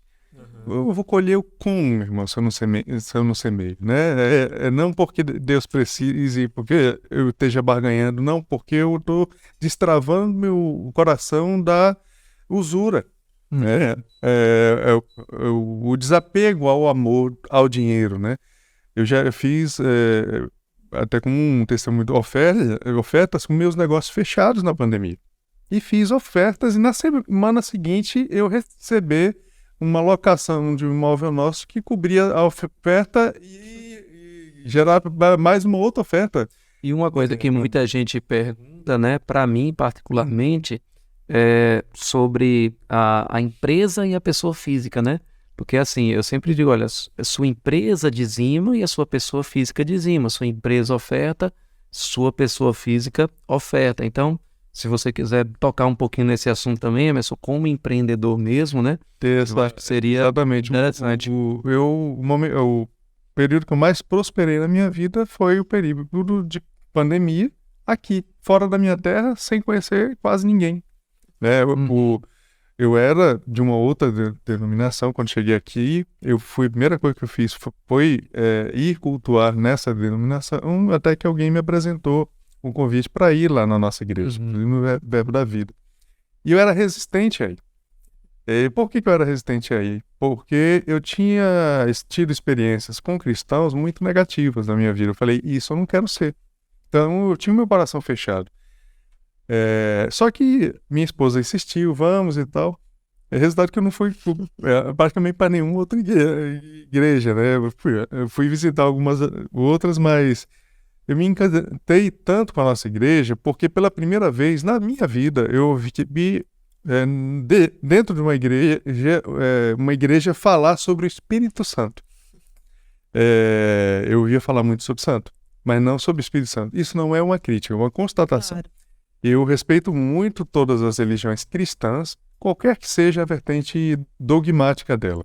Mas eu me encontrei no Evangelho, me encontrei na nossa igreja, no Verbo da Vida, e o que primeiro me destravou o coração para entrar na igreja foi a organização do estacionamento.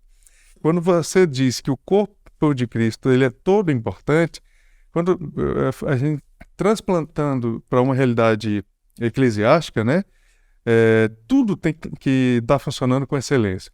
E eu cheguei lá, tinha aquela organização, o pessoal de colete, sorriso, o lugar apontando para onde estacionar. Já cheguei meio desarmado, né? Na recepção, posso ajudar e tal. Ó, me levaram até a cadeira, antes me mostraram onde é o banheiro, onde é que bebe água. Aquilo foi me deixando assim encantado. Eu trabalhei com noite, com discoteca, com show. Esse som... Sabia que era coisa... Eu fiz muito show na minha vida. 16 anos, mas era todo ao mesmo tempo. E aí eu vi, esse som é bom, né? A iluminação é boa, o ar-condicionado está funcionando, o carpete está limpo. Tudo isso é diferente. Existe um capricho, né? Existe um pensamento, não...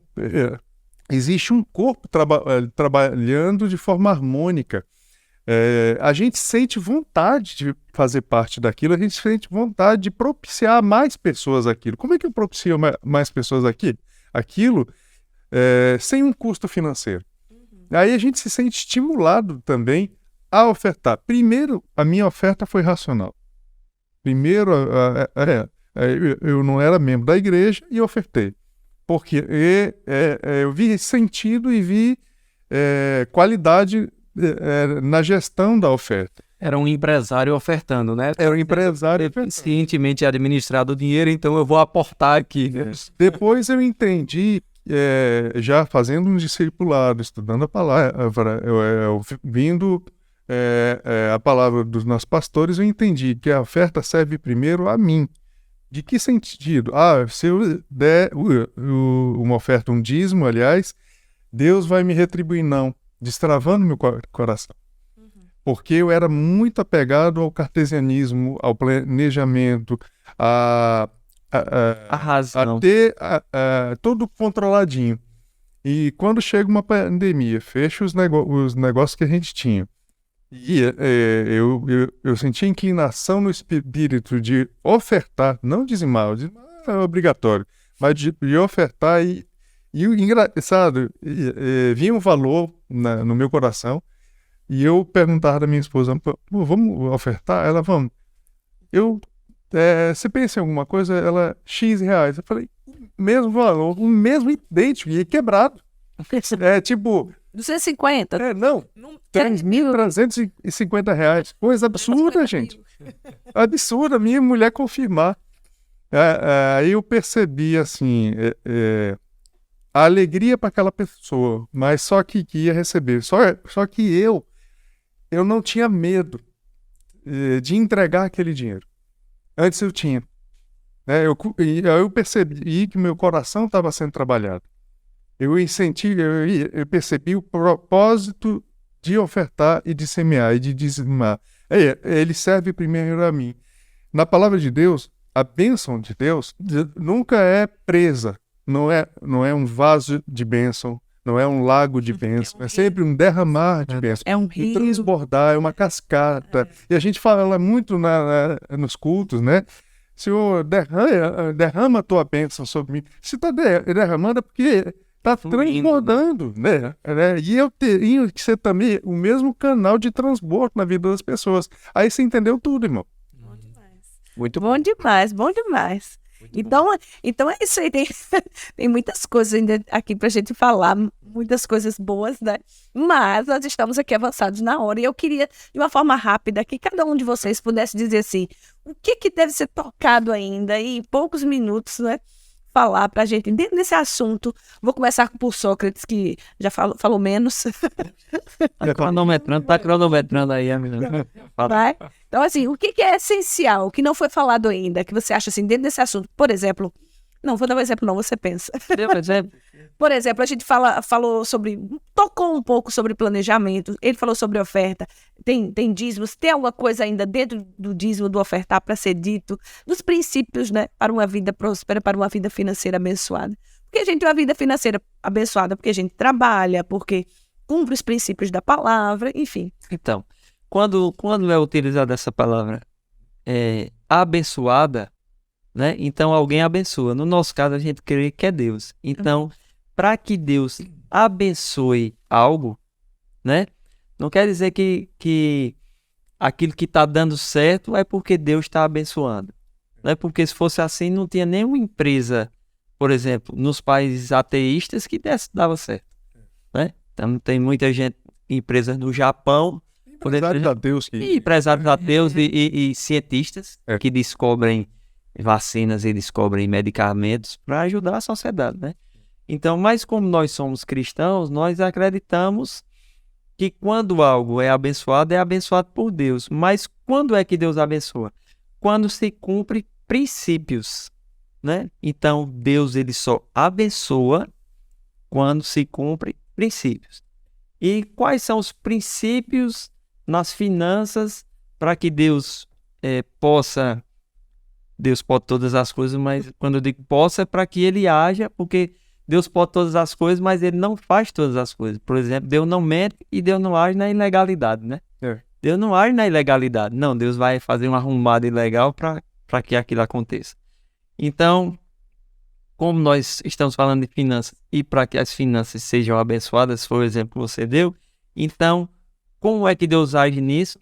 Deus age nisso em relação, como o Emerson falou, vou pegar até os exemplos que ele deu, ele disse, a primeira vez eu dei porque eu vi, rapaz, isso aqui está funcionando, eu vou ajudar porque é uma coisa que é bem administrada, né? Pronto. Depois ele disse, não, eu entendi que o dar é algo que tem que partir de mim, que eu tenho que fazer algo entendendo o que é e de coração. Pronto, é a única forma de Deus abençoar aquilo que é dado. Deus não abençoa a quantidade. Apesar que a gente costuma dizer aqui, não, quem dá pouco, colhe pouco. Mas quem é que diz o que é pouco, o que é muito? Né? Qual é essa régua que mede o pouco ou muito? Eu costumo medir a régua do pouco ou muito, não pelo que sai. Costumo falar isso. O pouco ou muito não é medido pelo que sai da sua mão e é colocado. É medido pelo que fica. O que sobra. Pelo que fica. Porque uma coisa é eu dar 10 mil reais. Outra coisa é Neymar dar 10 mil reais. Dar 100. 10 não, 100. Para mim dar 10 mil, na proporção, é muito mais do que Neymar dar 100. Então, o que é pouco ou muito nisso? Então, não é o que sai, é o que fica. Né? Então, quando você faz com o coração, que a Bíblia diz, Deus ama aquele que dá com alegria. Não é que Deus não ama a pessoa que dá, a Bíblia diz Deus ama a todos, mas é a forma de fazer. Então, para que essa atitude de dar, não só na igreja, né? Mas até nos outros, fazer aos outros. A Bíblia diz que aquele que dá ao pobre empresta a Deus. Mas quando você dá, eu vou emprestar a Deus, então o negócio vai pagar com juros e correção monetária. Então, quando você faz seu coração se inclina para isso, a bênção de Deus não entra. Porque Deus, ele vê o coração. A forma de ser abençoado nas finanças é como você coloca seu coração nas finanças. Se as finanças lhe deem, Deus não vai poder lhe alcançar nisso.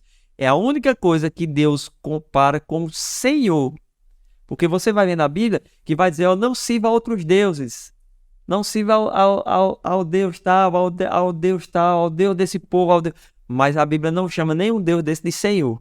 Mas quando a Bíblia fala, você tem que decidir se vai servir a Deus ou às riquezas. Quem é o seu Senhor? É Deus ou são as riquezas? Então, é aquilo que você serve. Então, se você coloca o seu coração da forma errada, então, realmente, você pode até avançar, enriquecer, trabalho, esforço. O cara inventou o iPhone. Se ele é ateu, se ele não é ateu, se ele é repentista, não importa o que é que ele faz. Ele vai enriquecer de forma abrupta. Não importa isso. Então, Deus abençoou aquilo? Não necessariamente, né? Mas para que Deus age, aí eu entro naquela questão, né? Do sobrenatural, como o Vilani falou. Para que haja um sobrenatural, para dizer, rapaz, aqui tem um sobrenatural.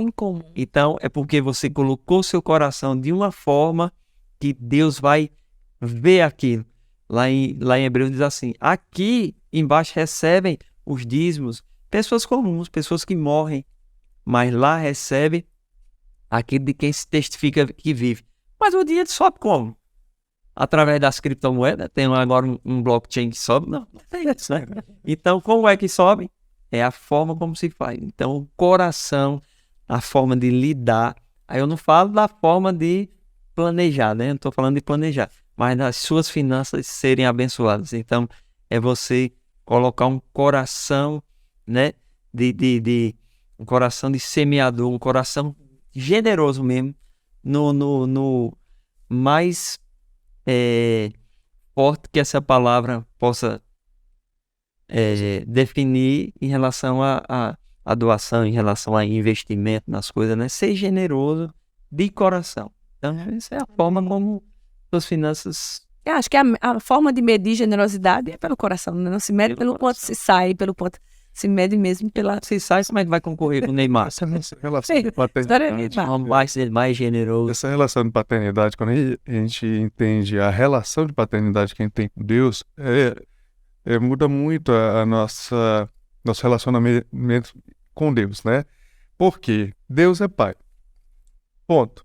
Ele nos recebe como filho. Agora, eu sou filho, como é que eu identifico um filho? Por obediência. Porque o filho desobediente, ele pode até perder a herança. Ele pode deixar de ser filho. Tem um relato, né, na legislação. Exatamente. Então, a questão de encontrar o propósito. Meu filho chega comigo e fala, pai, eu quero montar aqui no nosso bairro uma farmácia. Eu chego e falo, pô, filho, aqui já tem muita farmácia. E eu sei que você gosta de esporte, por que você não monta uma academia? Né? Não, eu quero uma farmácia, eu quero uma farmácia. Então, vá, boa sorte, né? Que dê tudo certo. Agora, se você montar uma academia, eu conheço o teu jeito de ser, eu sei que aqui o mercado... Tem aptidão para ir. Eu tô contigo nesse negócio, eu vou ser teu sócio. Então, essa é a questão do propósito. Deus, quando está em sociedade com o filho, né, ele acelera tudo, ele vai na frente, ele procura o local, ele conecta pessoas, ele traz estratégias de marketing. Aquilo que a gente chama de insight, muitas vezes, eu sou tão sabido, eu sou tão esperto, eu tive um insight. Né? Meu irmão, é o derramado de Deus, graça, é favor. É a ideia do Espírito, né? Muita coisa pode ser ideia sua, mas aquilo que é extraordinário, que é brilhante, o tal do insight, é divino. É divino, é derramar. É divino. Muito bom. Muito bom. E aí, pastor? Eu acredito que de tanta coisa que foi falada e tanta que poderia ser falada também, que é realmente um universo muito amplo, seria importante a gente destacar a intencionalidade na prosperidade. Porque assim como a nossa alimentação, assim como a atividade física, né? Ninguém nasce com um corpo saudável ou acorda de repente com um corpo saudável e também ninguém acorda próspero. Isso é uma coisa que deve ser desenvolvido intencionalmente. E aí eu diria, talvez para alguém que está assistindo esse podcast e pense, estão falando sobre empreender, sobre achar o propósito, mas pastor, eu tô cheio de dívida. Eu tô aqui querendo quitar minhas dívidas, né? E eu lembro muito de um exemplo de um pastor que conversou com um outro ministro e ele disse, olha, não acredito muito nessa questão de cura divina, eu acho que cura não é para os dias de hoje, né? Cura sobrenatural, eu não ensino sobre cura na minha igreja. E aí o outro ministro perguntou, tem muita gente doente na sua igreja? Ele disse, sim. É óbvio, aquilo que você não ensina, você não vai libertar pessoas. Então, estude as suas deficiências. Porque a gente, como crente, tem a tendência de estudar o que a gente gosta. Então, eu gosto de estudar sobre o Espírito Santo. Você está cheio de dívida, né? Liso, na linguagem que Sócrates usou. Consegue pagar a faculdade do seu filho, mas você está todo dia estudando sobre o Espírito Santo. É importante estudar sobre o Espírito Santo? Claro. Mas você não vai estudar só o que você gosta, você vai estudar o que você precisa. Assim como numa dieta natural, a gente não come só quando a gente gosta, a não ser quando a gente é criança, que a gente come só o que gosta. Quando a gente se torna adulto, a gente entende, olha, eu não gosto desse alimento aqui, mas eu preciso porque tem os nutrientes para o meu desenvolvimento. Então eu diria, seja intencional no estudar sobre finanças, porque se isso não acontecer, dificilmente você vai prosperar. Você pode ter até um momento, né? Alguém vem, oferta alguma coisa na sua vida, Deus pode ter misericórdia para, apesar de você, te prosperar por um momento, mas aquilo não vai se manter, não vai se sustentar. Então, seja intencional. Normalmente eu dou 4 passos, né? E óbvio que a ideia... Anota aí. Já tá tudo... Pega o caderninho. Não é fazer que no finalzinho do podcast você saia um especialista sobre planejamento de finanças pessoais, né? Mas eu vou dizer 4 passos que normalmente eu faço para a minha vida financeira. O primeiro passo é fazer um diagnóstico. Onde é que eu estou hoje? Então não adianta a gente ficar falando de empreendedorismo, por exemplo, se eu estou nesse passo de que eu estou querendo pagar a conta de luz do mês retrasado. Né? Então talvez não seja o primeiro momento. Vamos fazer um diagnóstico. Onde é que eu estou financeiramente? Então, eu honro ao Senhor com minhas finanças? Vamos começar com o básico, com o dízimo, né? Então, eu faço dízimo, então eu vou falar como eu faço. Primeira coisa, 10% para o Senhor. Como é que eu trabalho os 90% restantes? Né? Mordomia cristã. A mordomia cristã, exatamente. Gerenciamento daquilo que o Senhor confia nas nossas mãos. Então, como é que eu faço? Desses 90, considerando que esses 90 viraram 100, né? Tirei os 10%. Então, com esses 90, 50% no máximo, eu chamo de gastos essenciais. Moradia, contas residenciais, transporte, educação, saúde, mercado. Quanto por cento? 50%. Eu fazendo minhas contas aqui, tá? Você vai... 50%. Então, vamos lá. 15% no mínimo, eu chamo de prioridades financeiras. Que são prioridades financeiras? Se você tem dívidas, é quitar essas dívidas, antes de qualquer coisa. Você não tem investe. Não tenho dívidas. Essas prioridades financeiras, elas vão para o futuro. Então, uma previdência, Investimento, né? investimentos, né? E aí, a gente não vai falar de investimentos aqui. 35% restantes, eu coloco como estilo de vida. O que é estilo de vida? Lazer, uma academia, ofertas vão entrar aqui, esses 35%, uma viagem, né? Agora, sempre depois, né? Esse 35% vem depois. A escala de ordem, né? Exatamente. Prioridade, né? Então, esse é o meu diagnóstico. Agora, como eu disse, à medida que você vai crescendo, financeiramente mesmo, né? Você vai ganhando mais, você vai gerando mais riqueza. Como eu disse, Deus nos dá a capacidade de gerar riqueza. Então, o primeiro percentual ele vai diminuindo. Eu coloquei gastos essenciais, no máximo 50%.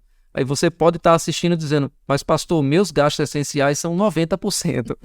É por isso que você vai crescer na sua capacidade de produzir riqueza. Para que chegue um momento que você diga, olha, agora é 50%, já estou saudável. Não, agora é 40%, eu estou mais do que saudável, porque agora eu posso direcionar mais para o meu estilo de vida, posso direcionar mais ainda para a generosidade, né? Posso direcionar mais para investimentos. Então eu vou reduzindo, até dizer, olha, os gastos essenciais agora cobrem 30% do que eu ganho. Glória a Deus por isso, né? Mas isso não é uma coisa do dia para a noite. Se você não tiver um diagnóstico, primeiro, não souber onde você está e onde você quer chegar, né? Há um pregador que ele diz algo interessante. Ele diz, quando o coração sabe o destino, a mente traça o mapa. Então tem gente que nem sabe onde quer chegar. Como é que eu vou dar um parâmetro? Se eu estou crescendo, se eu não estou. Então faz o diagnóstico. Esse é o primeiro ponto. Fiz o diagnóstico, passo 2. Começa a reduzir os gastos desnecessários, né? Dá uma dica, por exemplo, aqui, sobre empréstimos, né? O pessoal sempre fala, empréstimo é aluguel de dinheiro. E no caso do Brasil, o aluguel é muito caro. O Brasil é o único lugar do mundo que eu conheço que a agiota é mais barato que banco. Né? Então, é verdade. Então, assim, avalia bem, precisa de um empréstimo, não precisa? Então, outro exemplo muito prático aqui, né? Carro financiado. Eu sempre falo isso. No Brasil, carro financiado é compre um, pague 2 e venda meio. É por aí. Você compra um carro, não é investimento. paga o valor de 2 e vende pelo valor de meio. Eu vi um especialista uma vez que disse que o seu carro deveria ser o equivalente a 6 meses de sua receita bruta mensal, né? Então, 6 meses de sua receita bruta. O que é que isso quer dizer? Que alguém que ganha 10 mil reais, familiar, né? Família que ganha 10 mil, deveria ter um carro de 60 mil. Seria razoável. Se a gente olhar para o Brasil, a gente vai ver...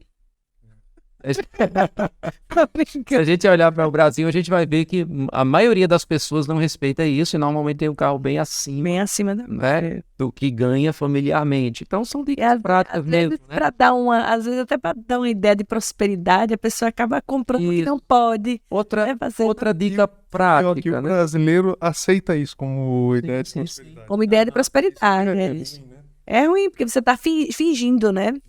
Outra dica prática, né? Dentro desse gastos desnecessários. Cartão de crédito. A gente tem, posso estar desatualizado, né? Não sou economista, mas... Só que te ajuda aí.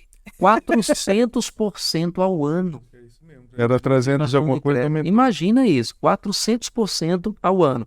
Então, nunca faça um pagamento mínimo de cartão de crédito. Sempre que puder, compre à vista. Tem gente que até pensa assim, eu tenho um salário de X e ainda tenho um limite de Y no cartão. Né? O limite, Pensando que o limite do cartão é o que ele tem, né? Você não tem nada. Na verdade, o banco tem de você, né? Então, compre sempre que puder à vista, né? Com relação a impostos, né? Eu vejo que a gente deve conhecer melhor os nossos deveres para pagar menos. Tem tanta gente que não usa de inteligência financeira, né, para poder se livrar mesmo de impostos, né? E aqui, deixa eu deixar muito claro, Não é sonegar. quando eu Pelo falo, amor de Deus. se eu falo livrar de impostos, eu estou falando de, talvez o termo seja elisão fiscal, né? Não sonegação, mas é fazer estratégias inteligentes para pagar o mínimo possível de impostos. Olha o chat GTP. É. GTP aqui. Esse é o apelido do pastor Eu vou Edilson, viu? pesquisar sobre a elisão já. Elisão não é liso, grandão, assim. Uma curiosidade bíblica, né? Por que Davi enfrentou Golias? Pra não pagar imposto, né? E casar com a filha do rei. Porque Davi perguntou o que é que vai acontecer com quem vencer esse gigante. E aí o pessoal disse, ó, o resto da vida sem pagar impostos, ele vai casar com a filha do rei. Legalmente. Ia não pagar imposto legal. Então ele encontrou estratégia legal de não pagar impostos, né? E aí eu digo, olha, para não pagar imposto eu enfrento Golias que for necessário, né? Então tenha um bom contador, veja como você pode trabalhar de uma forma inteligente e dentro da lei. A questão de carga tributária vem de longe, né? Exatamente. Misericórdia. Então, assim, esse é o segundo ponto, né, que eu falei, mas vamos tentar. Seu pai tá resumido aqui. Porque pregador Mas tá vai bom, tá falando bom, tá bom. indefinidamente, né? Mas eu falei, ó, faz o diagnóstico. E ainda tem as interferências. Faz o diagnóstico para entender onde você está agora, né? Não, pastor, meu problema maior é dívida, então vamos para aquela Como coisa. é que sai da dívida? Sair da dívida. Depois, reduz os gastos necessários, né? Aí, terceiro ponto, aí entra o planejamento. Eu já disse, se você não sabe onde quer chegar, nem vento é favorável para você, né? Então, o planejamento é dito normalmente dos economistas que a gente deve ter uma poupança de emergência que é equivalente a 3 a 6 meses da nossa renda mensal. Aí eu pergunto, quantos brasileiros fazem isso? Até a produção riu agora. Ajuda, Jesus. Você vai dizer, pastor, mas eu não tenho, meu planejamento, na verdade, eu estou com 3 a 6 meses atrasado. Eu tenho dívidas para serem pagas. Mas aí eu repito, isso aqui é o cenário ideal. Você pode dizer, pastor, mas eu não tenho condições agora. Mas será que daqui a 5 anos você não consegue fazer isso? Com disciplina? Né? Eu vou começar a separar 1% do teu ganho. Pretende morrer antes disso, né? Ninguém pretende. Daqui a 5 anos vai ser Essas intenções. feito, Exatamente. né? Ou sem melhorias na sua vida. Então, mas você consegue separar 1% do que você ganha?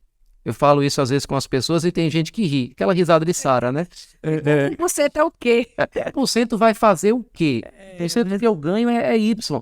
Eu vou dizer, olha, 1% não vai fazer nada no teu rendimento, mas vai fazer algo aqui na tua cabeça. Porque você vai começar, quando você separa 1%, você já começa a contar melhor quanto você está ganhando. Tem gente que não sabe quanto ganha. Eu não estou falando de milionários, não. Estou falando que gente, Servidor público, às vezes. não tem noção de quanto ganha. Quando você começa a dizimar, você começa a entender quanto você... Eu não sabia que eu ganhava isso. Então, separou 1%. 1% muda o que na minha vida? 1% muda na sua mentalidade.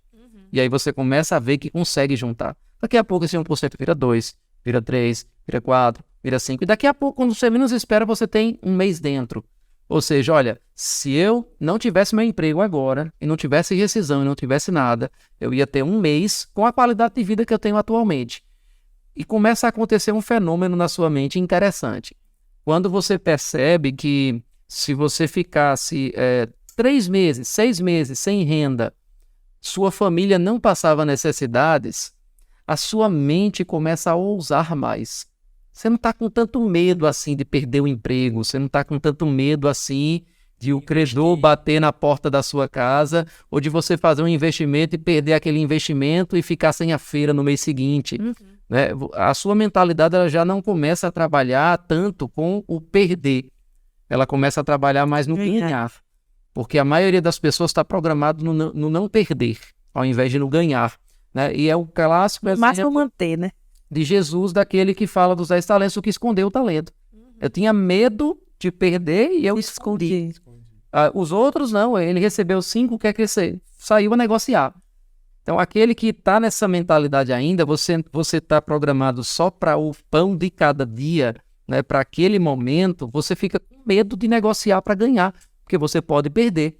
Mas se você tem 6 meses dentro e você perder um mês, você tem 5 meses, você está tranquilo.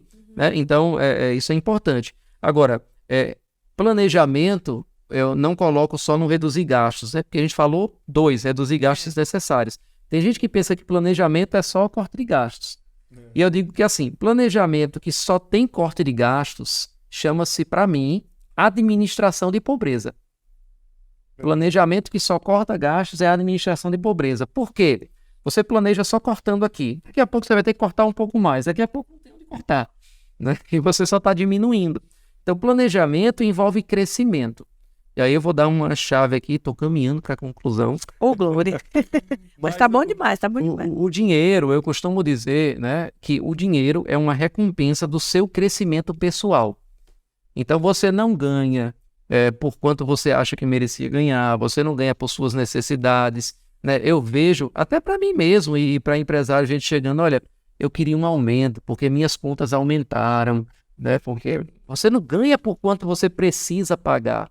Você ganha, eu sempre digo, que você rende pelo que você já... você ganha pelo tamanho do problema que você resolve. Exato, E você só resolve problemas grandes se você for grande, se você crescer.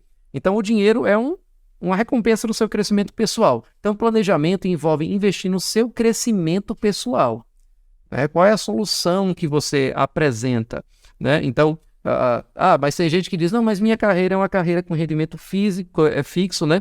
Eu tenho poucas perspectivas de crescimento, sou um funcionário público que atingiu o meu teto, né? Tem um teto. Como é que eu faço? Então, assim, você vai considerar a construção que você faz de relacionamentos, né? Você vai considerar alternativas que você pode crescer com rendas extras. Mas, enfim, resumindo, planejamento tem mais com o seu crescimento do que somente com cortar gastos. Que aí é o ponto 2, né? E o ponto 3, por último, né, é investimento, né? Que cabe um podcast inteiro. Investimento, estudar sobre dinheiro. Aquela frase que é um clichê, mas não é porque é clichê que deixa de ser verdade, né?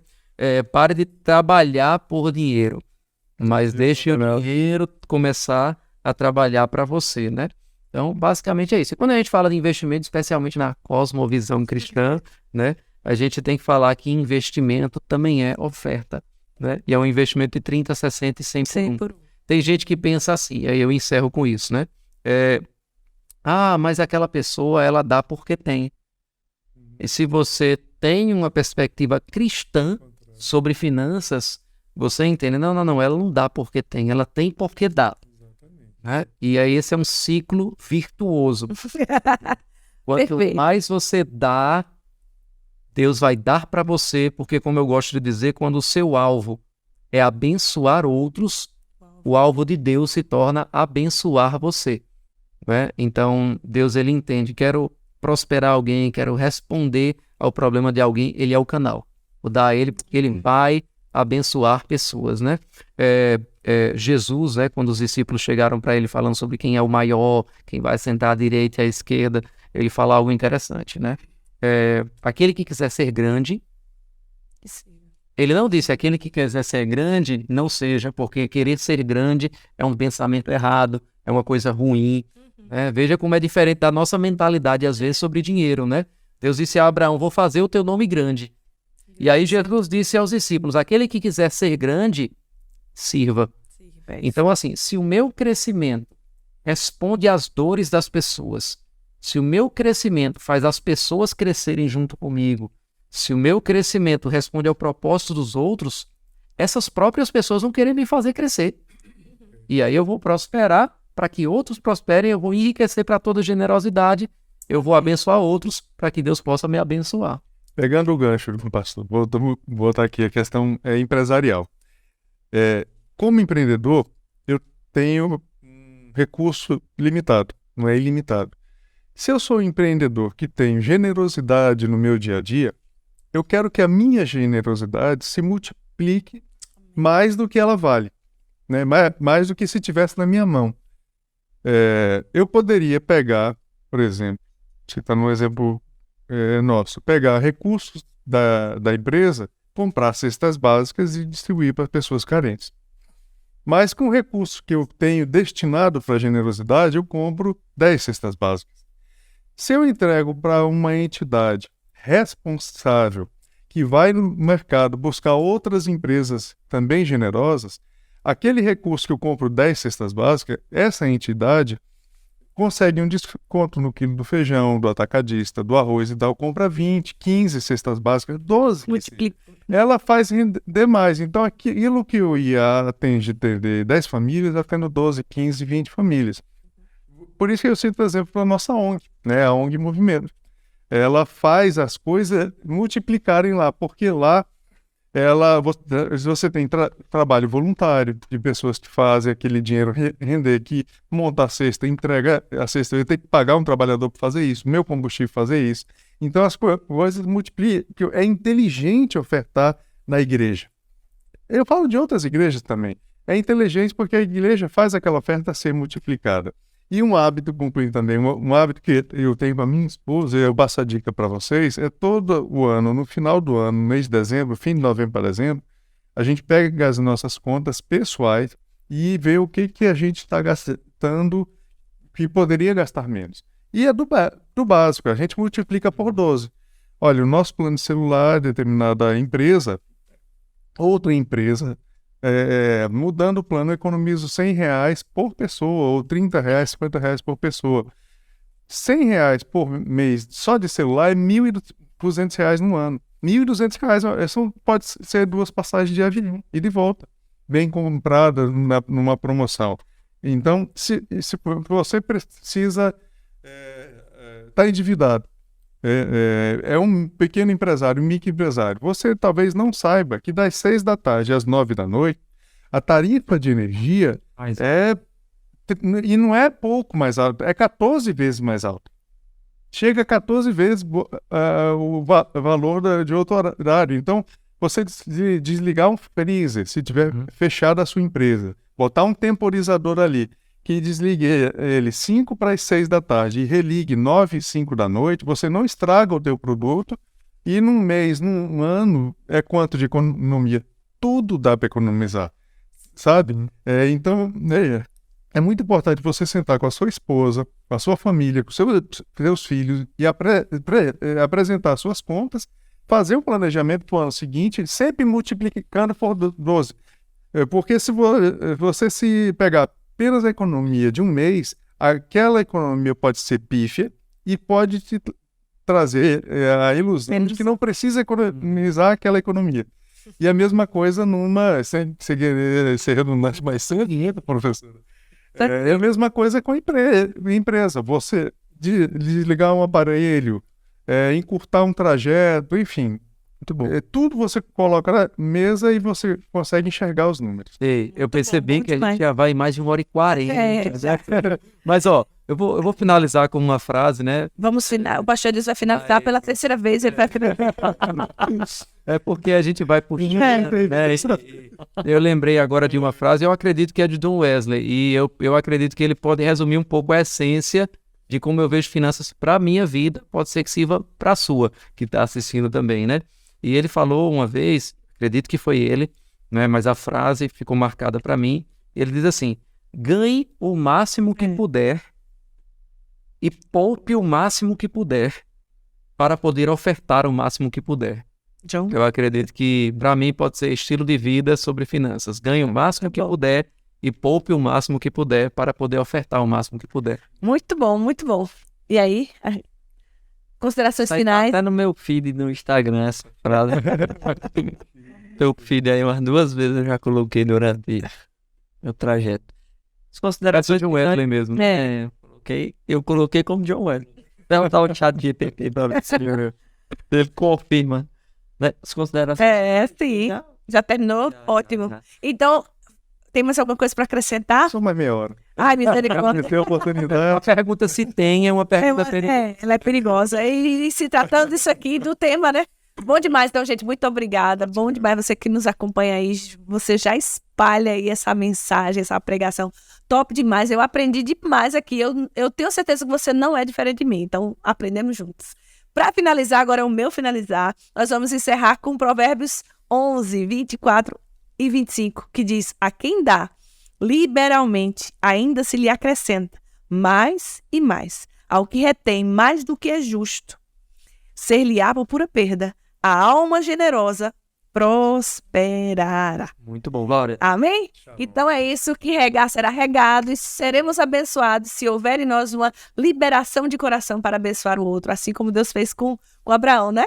Vamos ser sempre abençoados para abençoar o outro. Amém. Que a graça de Deus e o favor dele acompanhe a sua vida e a mão estendida dele sobre a tua casa. Que Deus te abençoe.